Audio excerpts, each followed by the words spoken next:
Hi, everybody. It's Craig and Arun back with your NFL Week 12.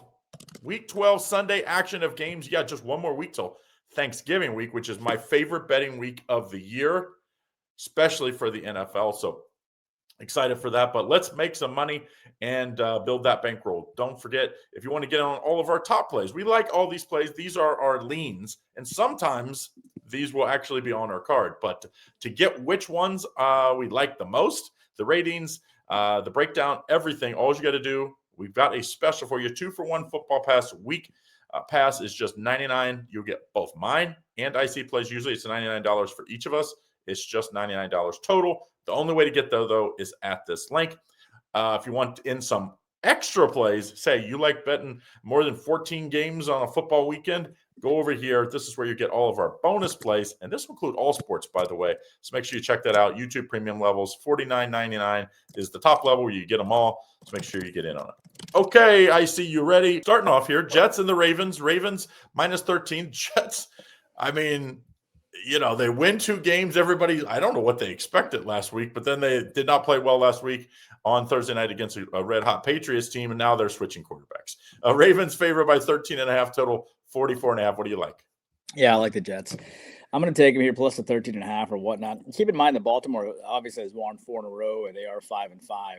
But Tyrod Taylor looks like he's going to be the quarterback here, and I think that's going to make a difference where he quarterbacks against his old team. And I've got to be honest with you, despite only passing for 120 yards, these Jets seem to be competitive. I don't think they're that far off. They rush for 140 yards. They have a lot of when it comes to the offensive line and defensive line, they're pretty good. And when you are losing to the Patriots, who could be considered the hottest team in the league right now by only 13 points and not have an offense, it's not bad at all. And I think Tyrod Taylor is going to give them that push that they need to. I think the Jets do need to make a quarterback change. They need to go out there and get themselves some sort of Sam Darnold, some sort of – honestly, you can go out and even get Ryan Fitzpatrick right now, right? He's retired, but bring him back and you'll be just fine. They just need to find a quarterback that can just run the offense, sort of like Trent Dilfer did back in the day, and they're going to be fine because they have so many other things that are positive with this team. Baltimore comes off a nice 23-16 win over Cleveland. Jackson was okay. I mean, not that great. 193 yards and 2 interceptions. He didn't play particularly well. Browns covered. I like the Jets. I don't think the Jets could have played any worse. They still covered against the Patriots. I think they're going to be fine here against the Ravens in a similar situation. And the Ravens aren't even as good as the Patriots. So there you go. All right. Don't forget to like and subscribe and turn on notifications so you don't miss out on all the great content we have here at Doc Sports. Hi, Craig. The Colts here, plus 3.5-point dog against the Chiefs. Could be a little surprising. Colts are 8-2, coming off a nice 31-25 win over my Falcons. They've had some time off. They haven't played in quite some time now. They've had a bye week. Kansas City, of course, lost to Denver, lost to Buffalo, back-to-back losses now. They haven't lost back, 3 in a row all year long. And, they lost by about a total of 10 points in 2 weeks. Now they come back home. What do you think? Yeah, I mean, everybody keeps saying it's like the season's on the line for the Chiefs. They're going to win. That's what we heard last week. I believed in it. I was a Chiefs backer. At some point, you have to say this team's just not winning the close games. They've done that for pretty much Patrick Mahomes. Let's be honest. His whole existence as a starting quarterback, it seems like they're in a million close games. He always finds a way to do it at the end. Andy Reid pulls the right levers on this team. It has not worked this year, and they're facing a team that actually is playing like that.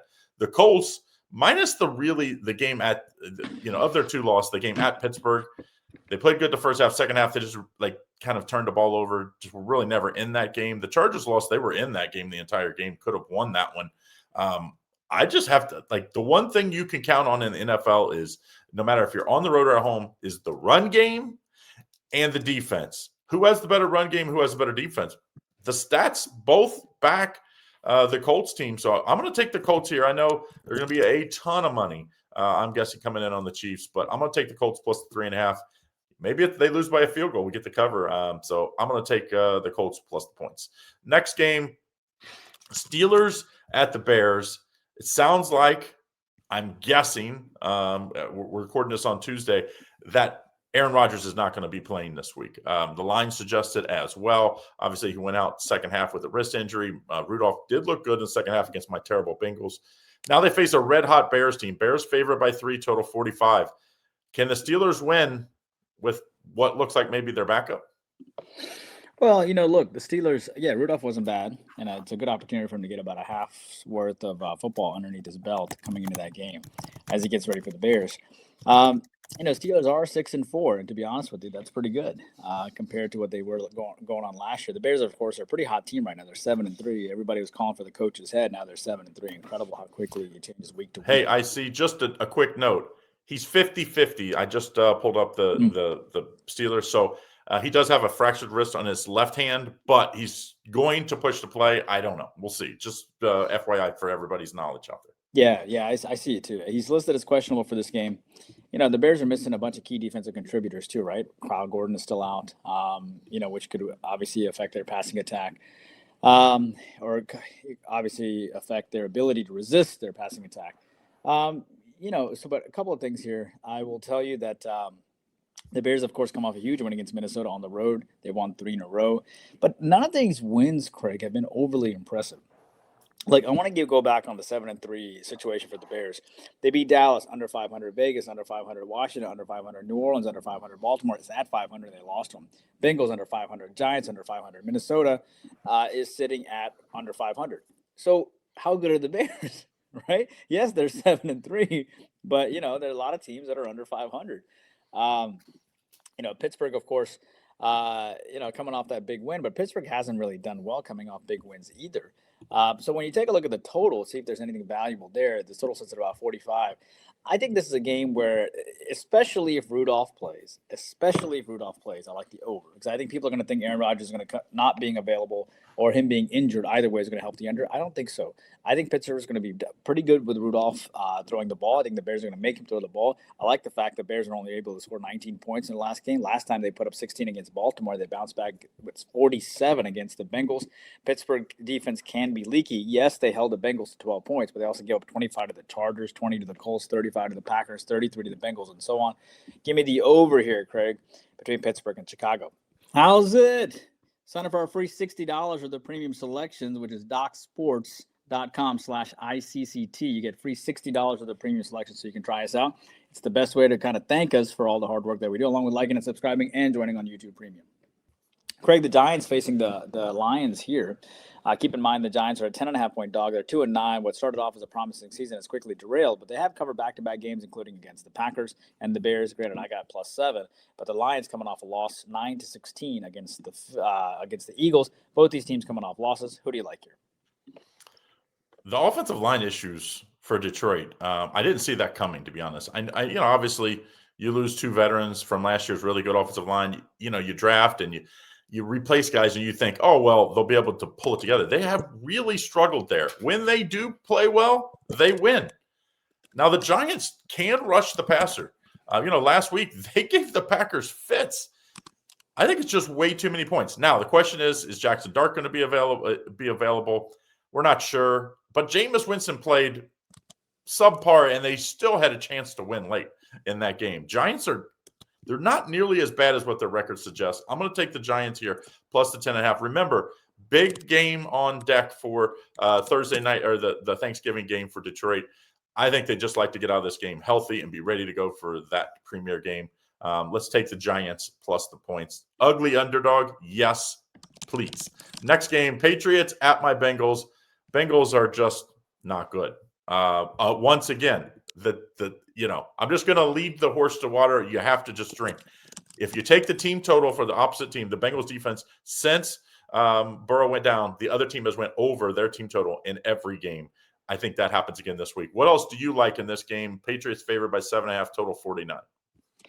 I don't think the Patriots played particularly well last game. They were only able to rush the ball 65 yards against these Jets. So bear that in mind. And, you only beat a Justin Fields team by 13 points when he passed for 116 yards. I mean, it's so funny. This is the National Football League, and everybody knows that this team can't pass.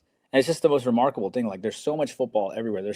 There's a German football league. There's the foreign football league. There's the NFL. There's college football. And you can't find a quarterback better than this. I'm stunned. You know what I mean? There's so many Division II quarterbacks that are studs that you can plug in there. It's remarkable to me. There's a lot of politics, I think, too, in the NFL, too. But you have the Bengals team here who comes off a 12-34 loss in their last game. The Bengals have Flacco, right? 23 of 40, 199 yards. I think they're trying to figure out what they're trying to figure out what Flacco is doing. But that's the worst game that they've had in a while, to be honest with you, losing by 22 points. Prior to that, they had a tight game against the Bears, losing by 5, 1-point loss to the Jets, 2-point beating the Steelers by 2, covered against the Packers. I think this is an opportunity for the Bengals to step up here. I like the Bengals plus the 7.5. It's just like the country song I always mention. I ain't as good as I once was, but I'm as good as once as I ever was. And they come off one of their worst losses of the year. And I think we'll be fine. Patriots will be without Milton Williams as well, once again. But keep in mind, the Bengals, could be without Jamar Chase, right? Obviously, and Hendrickson is listed. He's suspended for sure. He's suspended, right? So, I take that. I understand that. But either I like the over in this game because I think the Patriots' offense will bounce back. At the same time, I also like the Bengals, even without Jamar Chase. I think that they're going to be fine. They only put up 12 points in their last game, right? And, they still had Higgins, Fant, Chase, who had 10 targets last time. So Higgins and Fant, maybe you look at an over for Higgins and Fant as a prop or Brown. So either you take a look at you take a look at the Bengals or you take a look at the over. And I think the more safe angle probably is the over between the Patriots and the Bengals. Craig, Seattle and Tennessee hook up here. Seattle comes in as a 13.5 point chalk on the road. They come off a loss to the Rams, a rare loss, 19-21. They are 7-3. It was a tight game, and they lost that contest. Tennessee, of course, comes off that 13-16 loss against Houston, but did cover. They have covered back-to-back games since firing their coach. What do you like here? Yeah, I mean, Seattle, 4 interceptions? Sam Darnold threw, and they still found a way to cover that game. I'm a little salty about it because I had the Rams minus the 3, and they are covering pretty much the entire game and did whatever they wanted, and they went into prevent defense up 2 scores late. But when it comes to this game, I think this is a huge letdown spot for Seattle. Anytime you play Tennessee, it's a letdown spot for any team because you can play a subpar game and still win.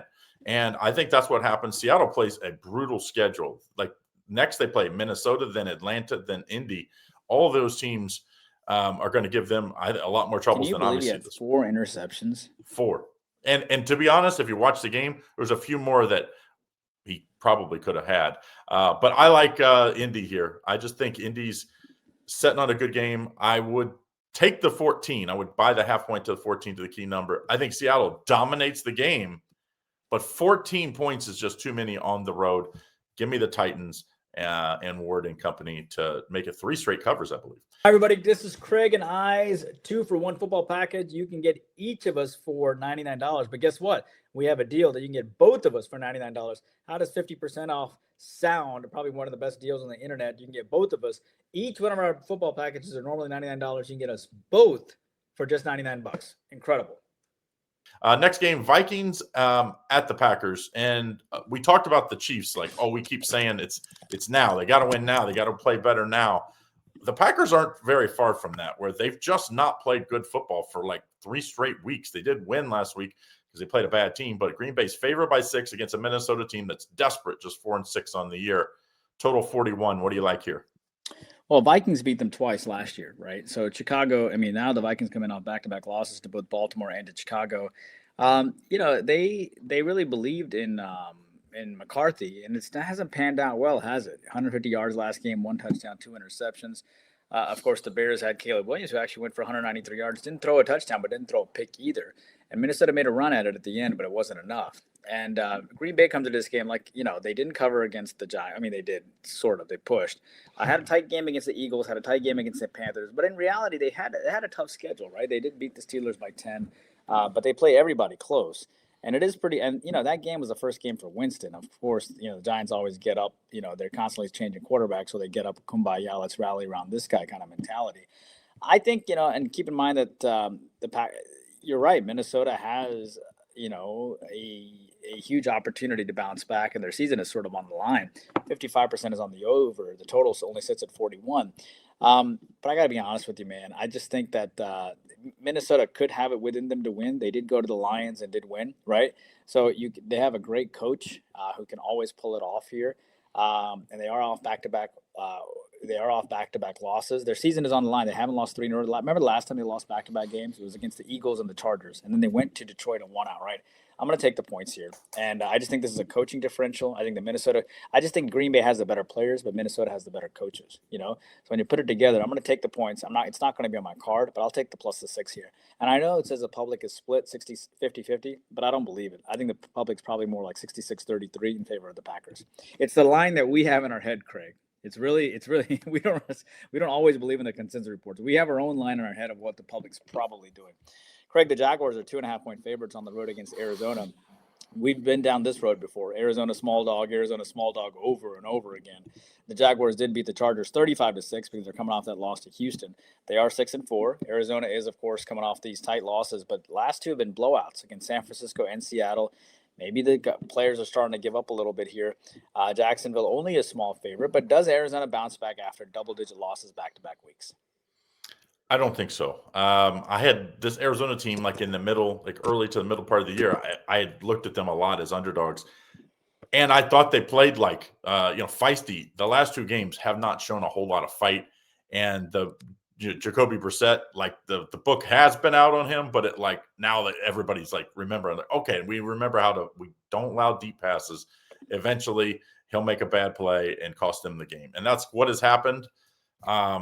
They get down early, then it makes it almost impossible for them to win. Jaguars are coming off maybe the best win of the year of any team. I thought if you watch that game, they dominated a Chargers team that Harbaugh doesn't get dominated many times. It was like, check your manhood. They took them behind the woodshed. I think that is a big win that will be a confidence builder for the Jaguars. I like the Jaguars. Lay the wood here with the -2.5. I would even take them at 3. I think the Jaguars are going to win and play another pretty good game here. Next game, Browns at the Raiders. Raiders favored by 3.5. The Raiders looked abysmal on Monday Night Football. Now they have a short week. They got a host in, at least a Browns team that's 2-8 on the year. Obviously, Shador Sanders came in late. Gabriel went out with a head injury, concussion, so he's in concussion protocol. Who's going to start? We're not really sure. Not sure it matters, though. Both of them have not looked good. Who do you like here? Raiders 3.5 total, 37. Yeah, I'm going to take a shot here on the Browns here, plus the 3.5, especially if Shador starts. I think that this organization is looking for any sort of excitement if possible, right? So it does make sense here for them to get obviously excited with Shador possibly playing. And Shador had a horrible game, and it only makes sense that they put him in where the situation just turned out that way. They put him in against the Ravens, who have a phenomenal defense. But I'll be honest with you, these Browns haven't been that far off. They lost the Jets by 7. They lost the Ravens by 7. Vegas comes off a horrible loss, I know. But I think now they've had a week to prepare. I think that Vegas obviously had issues rushing the ball against Dallas. If I'm not mistaken, I think Vegas rushed for 27 yards. So I think, and Cleveland's a difficult team to rush the ball on, to be honest. Baltimore, did rush for 184 on them, but that's Baltimore, and that's different. But normally it's difficult to rush on this team a little bit. I think I like the Browns here plus the 3.5. I think they get up with Shador. I think they hang tough. I mean, if there's any game and it's like the stars align for Shador, it's this game where he plays when Dylan is out, and then they win, and then people are like, well, maybe we should give him a chance another week. So, and keep in mind that if they do well this game, the next week is against San Francisco, so we'll see what shakes out.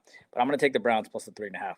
Craig, people are calling for Raheem Morris to be fired in Atlanta. It's become the chance have been pretty high at this point, and I don't know if he makes it through. I think the Falcons fan base is extremely frustrated. So now Atlanta's sitting at 3-7, losing to the Panthers in a revenge game, losing to the Colts, losing to New England, losing to Miami, and losing to San Francisco. And I think the fan base is just tired of losing close games. They're like, I know we'll get close, but we'll lose at the end. Is kind of the mentality. So 5 straight losses now after that Buffalo win. New Orleans now is 2-8. Do you know the Saints are only 1 win less than the Falcons this year? What do you think here? Atlanta's actually a +2 dog in this game. The line should tell you all you need to know. Like people had thought when other quarterbacks went down early in the year, like, oh, we're going to go trade for Kirk Cousins. There's a reason why people didn't trade for Kirk Cousins. He is washed up. They were playing good. I thought Atlanta, when Penix went down, looks like he's out for the year.